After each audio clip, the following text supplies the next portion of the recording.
Jingle bells, jingle all the way. Oh, what fun it is to ride in a one-horse open sleigh. Bonjour à tous, ravi de vous retrouver pour ce dernier JT de l'année 2016. Pour l'occasion, nous sommes en centre-ville d'Annecy sur le marché de Noël.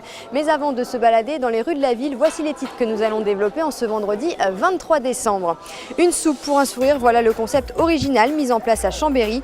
Le principe est simple, accueillir les personnes seules ou dans le besoin en cette période de fête. L'an dernier, plus de 300 personnes étaient venues se restaurer.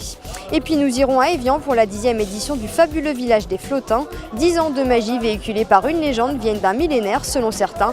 Plus de 650 sculptures attendent donc les visiteurs. Une réelle alternative aux autres marchés de Noël car ici rien n'est à vendre, tout est à imaginer. Mais avant de développer ces titres, un mot concernant l'attentat de Berlin. Anis Amri, l'auteur présumé, a été abattu par la police italienne à Milan lors d'un contrôle dans la nuit de jeudi à vendredi. Les empreintes digitales confirment d'ailleurs son identité. Selon les médias italiens, il pourrait avoir eu sur lui un billet de train de Chambéry à Milan. Le pôle antiterroriste italien pense qu'il tentait de rejoindre le sud de l'Italie. On parle d'une belle initiative à présent du côté de Chambéry. Gilbert Coudurier et Ludivine Cueil ont créé un concept original. Leur idée, une soupe pour un sourire. Après le succès de l'an dernier, ils ont décidé de remettre le couvert. Près de 300 personnes étaient venues se restaurer. Le principe est simple, accueillir les personnes seules ou dans le besoin en cette période de fête. Proche de la gare, ce lieu convivial et de partage est donc ouvert à tous jusqu'au mardi 27 décembre. Olivia Boisson est allée y faire un petit tour. Merry Christmas. Merry Christmas. Pour pousser les portes de ce restaurant éphémère et solidaire, un seul mot d'ordre, il faut sourire. Ici, un bol de soupe sert à réchauffer les corps et les cœurs. L'an dernier, quelques 500 repas ont été servis par Gilbert, Ludivine et leur équipe. Le concept, c'est très simple, c'est d'accueillir les gens dans un lieu convivial et d'accueillir surtout les gens qui sont oubliés de Noël, ce qu'on appelle les oubliés de Noël. Donc tous ceux qui sont sans abri, les étrangers sans papier, mais que ce soit aussi des retraités, des veufs, des personnes qui sont sans famille et qui ont très peu de ressources. Ils sont des dizaines à venir se réchauffer chaque soir auprès de Gilbert et Ludivine. L'année dernière, c'était le cas d'Hervé. Aujourd'hui bénévole, il vient en aide aux plus démunis. Il y a beaucoup de personnes ici qui sont prêtes à les accueillir, à leur donner du bonheur, un peu de sourire, de la convivialité, quoi. Voilà. Dont moi, maintenant, voilà. Ce que j'ai eu l'an passé et que j'essaye de redonner maintenant aux gens qui en ont besoin, comme moi j'en ai eu besoin. La nourriture est offerte par une multitude de partenaires. Tous ont répondu présent, une fois de plus, à cet élan de solidarité.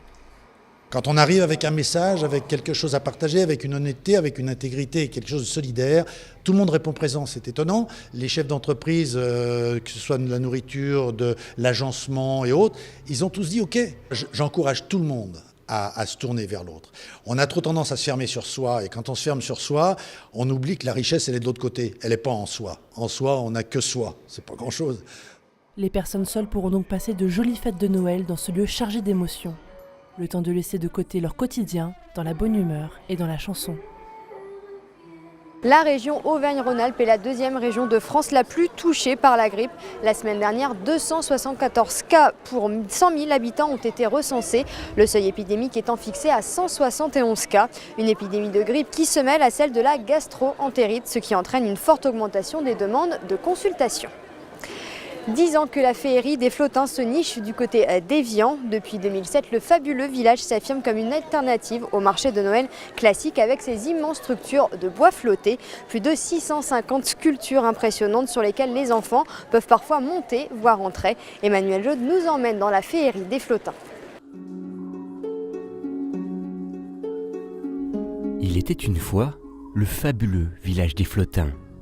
Comme chaque année à cette époque, ces curieux personnages descendent de leur montagne sur leur monture de bois flotté.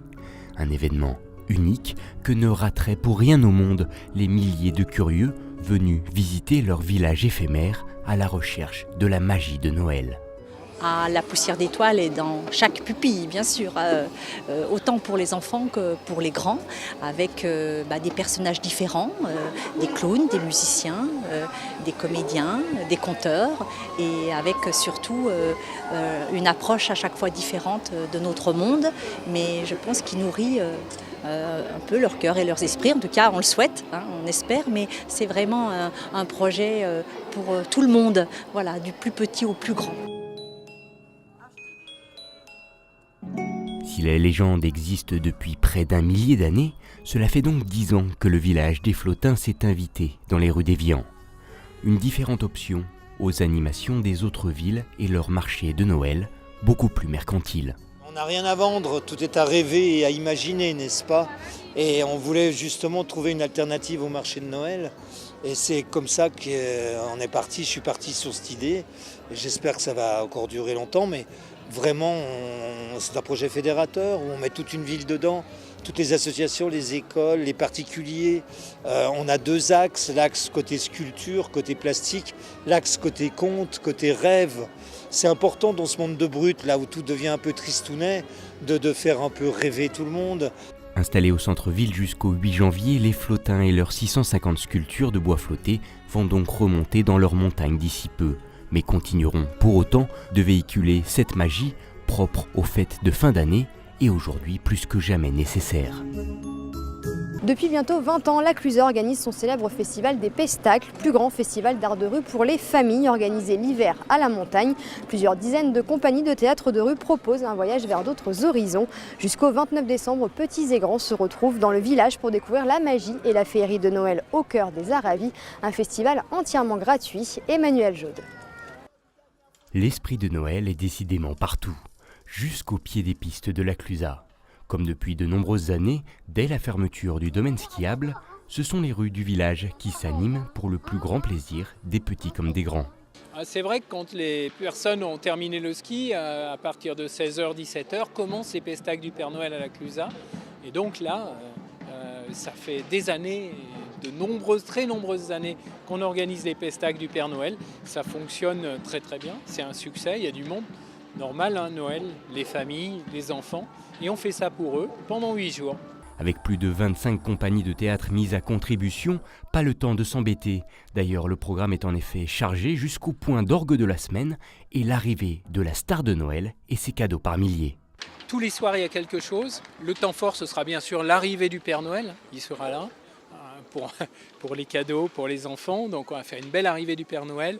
Et après, il y aura pas mal de temps fort chaque soir. Il y a un temps fort avec de belles prestations, de beaux spectacles. Il y en a même au moins 2 par soirée de temps fort. Un réel plus pour la station qui, loin de renier le ski, propose aujourd'hui à ses usagers un vrai festival de rue qui fait vite oublier le manque de neige au centre du village. C'est la fin de cette édition. Merci à tous de l'avoir suivi, de nous avoir suivis tout au long de cette année 2016. Merci aussi à toute l'équipe. On se retrouve le 2 janvier prochain pour une nouvelle année pleine d'actu. En attendant, n'oubliez pas notre site internet 8montblanc.fr. Juste après, on se retrouve avec Fanette de Buisson et Olivia Boisson pour le dernier Médiasphère de cette année. Passez de très belles fêtes de fin d'année et à l'année prochaine sur nos antennes.